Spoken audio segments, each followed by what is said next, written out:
मेरी प्रियात्माओं, आज मैं आपकी सेवा में प्राण प्रसूति, जिसमें 18 प्राण प्रश्न उत्तर प्रस्तुत किए गए हैं, अपने विचार व्यक्त करना चाहता हूँ। साथ ही आपसे निवेदन करता हूँ कि ध्यानपूर्वक सुनेगा। मैंने 18 प्राणों का अध्ययन करके इसमें गागर में सागर भर दिया है। प्रश्न नंबर 1, 18 प्राणों का सार क्या है? अष्टादश प्राणेषु व्यास्य वचन द्वयान, परोपकार है पुण्य पापमय परपीड़म, स्कंद प्राण 1-8। 4 वेद 60 शास्त्र में बात मिली है दोए, दुख दिए दुख है, सुख दिए सुख हुए। प्राणों में 2 बातें मुख्य हैं, परोपकार पुण्य है और दूसरों को पीड़ा देना पाप है। प्रश्न नंबर 2, प्राण के क्या अर्थ हैं? प्राण शब्द का अर्थ है प्राचीन ग्रंथ। प्राचीनता के कारण ही इनका नाम प्राण पड़ गया। भारतीय साहित्य में इतिहास में प्राणों का विषय अधिक विस्तृत है, अतः इन्हें इतिहास से अलग रखा गया। प्रश्न नंबर 3, प्राण कितने हैं और इनके क्या क्या नाम हैं? उत्तर, प्राण 18 हैं। इनके नाम है नंबर 1 श्रीमद् भगवत प्राण, नंबर 2 शिव प्राण, नंबर 3 विष्णु प्राण, नंबर 4 ब्रह्म प्राण, नंबर 5 पद्म प्राण, नंबर 6 नारद प्राण, नंबर 7 मार्कंडेय प्राण, नंबर 8 अग्नि प्राण, नंबर 9 भविष्य प्राण, नंबर 10 ब्रह्म बेवर्ते प्राण, नंबर 11 लिंग प्राण, नंबर 12 भैरव प्राण, नंबर 13 स्कंद प्राण, नंबर 14 वामन प्राण, नंबर 15 कूर्मम प्राण, नंबर 16 मत्स्य प्राण, नंबर 17 गरुड़ प्राण, नंबर 18 ब्रह्मांड प्राण। नंबर 4, प्राणों में कितने श्लोक हैं? इसके विषय में विद्वानों के भिन्न मत हैं, परंतु नारद पुराण के अनुसार प्राणों में 3,99,100 श्लोक हैं। प्रश्न नंबर 5, सबसे छोटा प्राण कौन सा है और उसमें कितने श्लोक हैं? उत्तर, मार्कंडेय प्राण सबसे छोटा प्राण है, इसमें 9,000 श्लोक है। प्रश्न नंबर 6, सबसे बड़ा प्राण कौन सा है, उसमें कितने श्लोक हैं? उत्तर, स्कंद प्राण सबसे बड़ा प्राण है, इसमें 81,100 श्लोक हैं। नंबर 7, सबसे प्राण कौन सा और क्यों? श्रीमद् भागवत प्राण, जैसे श्रीमद् भागवत के अंत में लिखा है, सर्ववेदा सारम ही श्री भागवत मिशते ददर्शामृत तृप्ति से नाये यात्री कल्पचित। 12, 13, 15। ये भागवत पुराण समस्त उपनिषदों का सार है, जो इस रस सुधा का पान करके छक चुका है वे किसी पुराण शास्त्र से रम नहीं सकता। जैसे नदियों में गंगा, देवताओं में विष्णु और वैष्णव में शंकर जी सर्वश्रेष्ठ है, वैसे ही प्राणों में भागवत पुराण श्रेष्ठ है, श्रीमद् भागवत पुराण श्रेष्ठ है। प्रश्न नंबर 8, श्री भागवत का आरंभ किस श्लोक से होता है? श्रीमद् भागवत का आरंभ निम्न श्लोक से होता है, सच्चिदानंद रूपाय विश्वोपत्य धीयते वे तापत्रे विनाशाय श्री कृष्ण व्यम नम। सच्चिदानंद स्वरूप श्री कृष्ण को हम नमस्कार करते हैं, जो भक्त की उत्पत्ति, स्थिति और विनाश के हेतु तथा आध्यात्मिक, आदि दैविक और आदि भौतिक तीनों प्रकार के तापों का नाश करने वाला है। प्रश्न नंबर 9, वृत्तासुर राक्षस का वध करने के लिए किस ऋषि के शरीर की हड्डियां मांगी गई? उत्तर, दिदिति ऋषि। नंबर 10, श्री भागवत के अनुसार सप्त ऋषियों के क्या क्या नाम है? श्रीमद् भागवत के अनुसार सप्त ऋषियों के नाम ये है, number 1 Kashyap, number 2 Atri, number 3 Vashishtha, number 4 Vishwamitra, number 5 Gautam, number 6 जगद अग्नि, नंबर 7 भारद्वाज। 8वां स्कंद 13वां अध्याय श्लोक नंबर 5। प्रश्न नंबर 11, श्री भागवत प्राण के साथ रुक्मिणी के अतिरिक्त कृष्ण की कौन कौन सी 8 पत्नियाँ थी?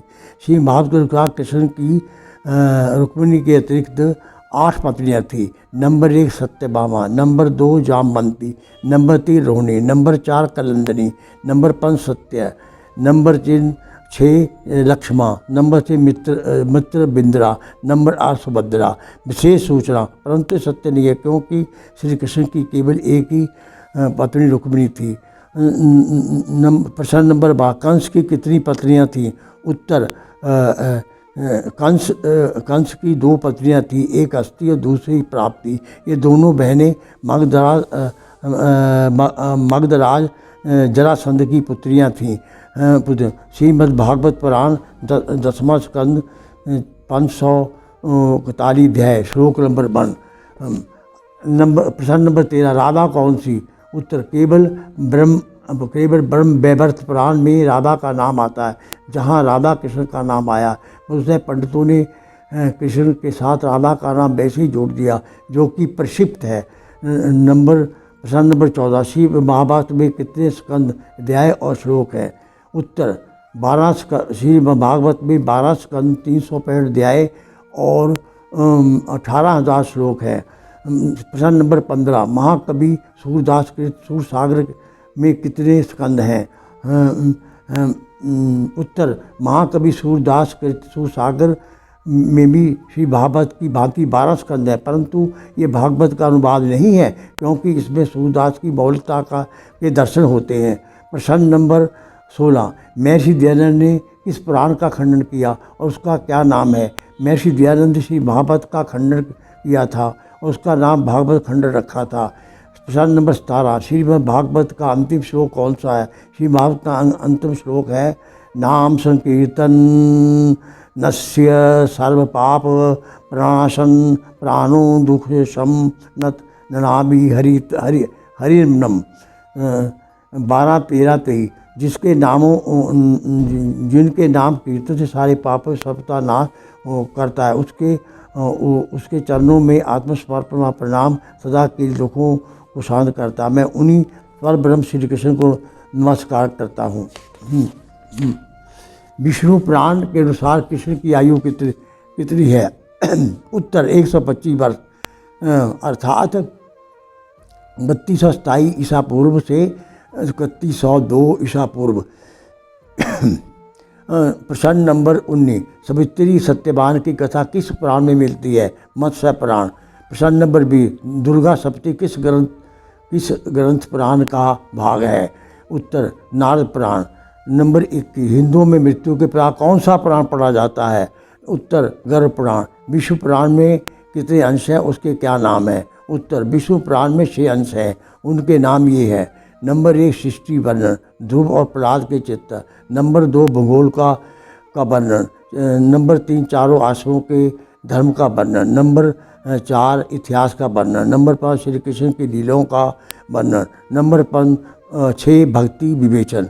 प्रश्न नंबर 23, स्कंद पुराण में कितने खंड हैं और इसका क्या सार है? स्कंद पुराण में 6 खंड हैं और इनका सार इस प्रकार दिया जाता है और इनका सार इस प्रकार प्रस्तुत किया जाता है।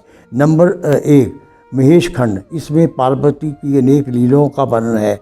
नंबर 2, वैष्णव खंड, इसमें प्रसिद्ध जगन्नाथ मंदिर, उसकी पूजा विधान और उससे संबद्ध अनेक प्रसंगों का वर्णन है। नंबर 3, ब्रह्मांड खंड, इसमें धर्मरण्य और उज्जैनी के महाकाल कीर्ति का वर्णन है। नंबर 4, काली खंड, इसमें काशीपुरी के महात्म्य का वर्णन है। नंबर 5, रेवा खंड, इसमें सत्यनारायण की कथा और नर्मदा के तट के तीर्थों का वर्णन है। नंबर 6, नागर खंड, इसमें हाट, केशवर, महादेव, नगर, ब्रह्म और गुराज के तीर्थों का वर्णन है। नंबर 7, प्रभास खंड, इसमें द्वारका के पास के स्थान का प्रभास वर्णन है।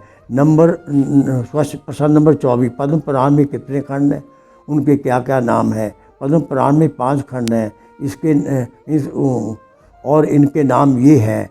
नंबर 1, सृष्टि खंड, इसमें पुलस्त्य ऋषि द्वारा भीष्म को सृष्टि का वर्णन है। तीर्थ के महात्म्य और ब्रह्म की यज्ञ का वर्णन है। दान कितने प्रकार के होते हैं आदि का भी वर्णन है।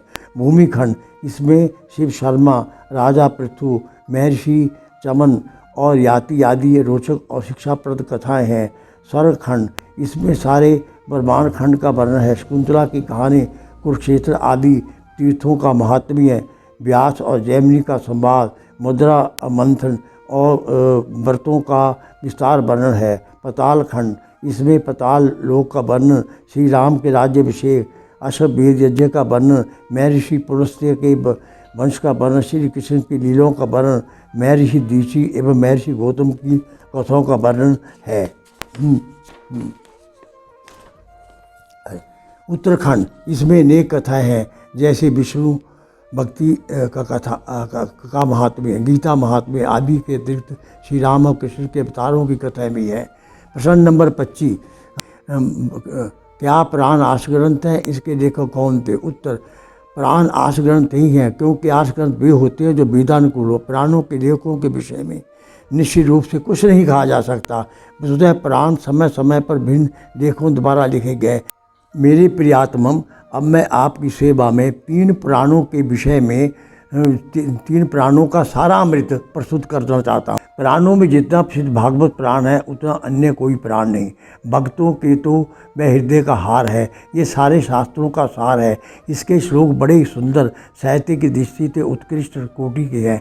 इसमें 12 स्कंद, 365 अध्याय, 1800 श्लोक है। श्री सुखदेव मुनि और राजा परीक्षित के संवाद है। इसके नाम से प्राय प्रत्येक भारतीय परिचित है, चाहे वह पठित हो या पठित। यह भक्ति का भंडार है। अन्य प्राणों की भांति सृष्टि आदि का इसमें वर्णन है, परंतु इसमें मुख्यतः श्री कृष्ण की लीला और भक्तों के चित्रों का वर्णन है। इसकी कथा के आधार पर हिंदी के कृष्ण भक्त कवियों ने जितनी भी उस कोटि की रचना की है, इससे ज्ञान और भक्ति का समन्वय दिखाई देता है। वास्तव में वह भक्ति धन्य होती है जिसकी प्रकाष्ठा पर पहुंचकर मनुष्य प्राणी मात्र में उस परम सत्ता का अनुभव करता है, उसके गुणों में लीन हो जाता है। यही तो जीवन का सार है, ये जीवन का आनंद है। इसके लिए प्राणी धरती पर जन्म लेता है। प्रहलाद, ध्रुव आदि चित्र आज भी हमारा पथ प्रदर्शन करते हैं, अतः इसको परमहंस सरिता के नाम से पुकारा गया है। सूरदास ने सूरसागर में इन्हीं पदों का वर्णन किया। यही कारण सूरसागर आज भी जनमानस के पटल पर छाया हुआ है। भाव और भाषा दोनों दृश्यों से इसका स्थान प्राणों में सर्वोपरि है। यही कारण है कि इसे सभी प्राणों में सर्वश्रेष्ठ स्थान प्राप्त है। महर्षि जयनंद के मतानुसार भागवत पुराण की रचना महर्षि व्यास के द्वारा न होकर पोपदेव के द्वारा हुई है। प्रस्तुत ग्रंथ कलियुग में हिंदू समाज का सर्वाधिक पूज्य ग्रंथ है। वैष्णव संप्रदाय का तो ये मुख्य ग्रंथ है। वेदों, उपनिषदों एवं दर्शनों की गंभीर रहस्यमय विषयों का निरूपण इसमें इतनी सरलता से किया गया कि इसे भारतीय धर्म व संस्कृति का विश्वकोश कहा गया है। मुझे ये वेद रूपी कल्प वृक्ष ऐसा पका हुआ फल है जो सुखदेव रूपी तोते के मुख से निश्चित होने के कारण आनंद की खान बन गया है। अब है शिव पुराण का सार। शिव पुराण शिव भक्तों का बहुत ही प्रिय ग्रंथ है। इसमें एक परम तत्व शिव से त्रिवेदों की प्रकृति, ज्योतिष लिंग प्रादुर्भाव और सती चरित्र, पार्वती जन्म विवाह, त्रिपुर वध, शिव पूजा विधि, कांशी महिमा, अर्जुन द्वारा इंद्रजील पर्वत पर शिव आराधना का वर्णन है। इसी के आधार पर भाबरी ने गीता अर्जुनीय ग्रंथ की रचना की है। पार्थिव पूजा विधि, शिव सत्र राम, शिवरात्रि महिमा आदि अनेक सुंदर कथाएं हैं। और वर्तमान इसकी 7 संहिताएं हैं। विदेश्वर, रुद्र, शतरुद्र, कोटिशुद्र, उमा, कैलाश और वायु। इसके अध्ययन से प्रतीत होता है शिव मात्र पौराणिक देवता नहीं, पितु वे पंचदेवों के प्रधान अनादि सिद्ध ईश्वर है और निगा निम्न आदि सभी शास्त्रों के महिमा पंडित महादेव हैं। वेदों को इसको जन्मा, अव्यक्त, सृष्टि पालक, संहार आदि नाम से पुकारा गया। शिव का अर्थ होता कल्याणकारी। इसकी उपासना सभी व्यक्तियों के लिए कल्याणकारी और सर्वशेखर है। ऋषि, महर्षि, देव, इंद्र आदि सभी इसके उपासना करते हैं। अब है विष्णु पुराण का सार। इसके रचयिता महर्षि प्रार्थना है। इसके कृष्ण के चित्र का वर्णन है। यह पुराण बड़े आदर के साथ देखा जाता है। इसके खंडों के अंश कहते हैं। इसमें 6 हैं और 126 अध्याय हैं। इसके प्रथम अंश में सृष्टि वर्णन के साथ 2 बार प्रहलाद का चित्र है। ये दूसरे अंश में भूगोल का वर्णन है। तीसरे अंश में चारों आश्रमों के बताए गए हैं। चौथे अंश में इतिहास का वर्णन है। जिसमें सोम वंश के राजाओं की कथाएं हैं। 5वें वर्ष में कृष्ण लीलों का वर्णन है। 6ठे वर्ष में भक्ति की विवेचना है। यह पुराण छोटा है परंतु साहित्य दृष्टि से बड़ा उत्कृष्ट कोटि का है। इसमें ज्ञान और भक्ति का सुंदर समन्वय दर्शाया गया है। विष्णु भक्ति इस पुराण का मुख्य विषय है। ओम शांति शांति।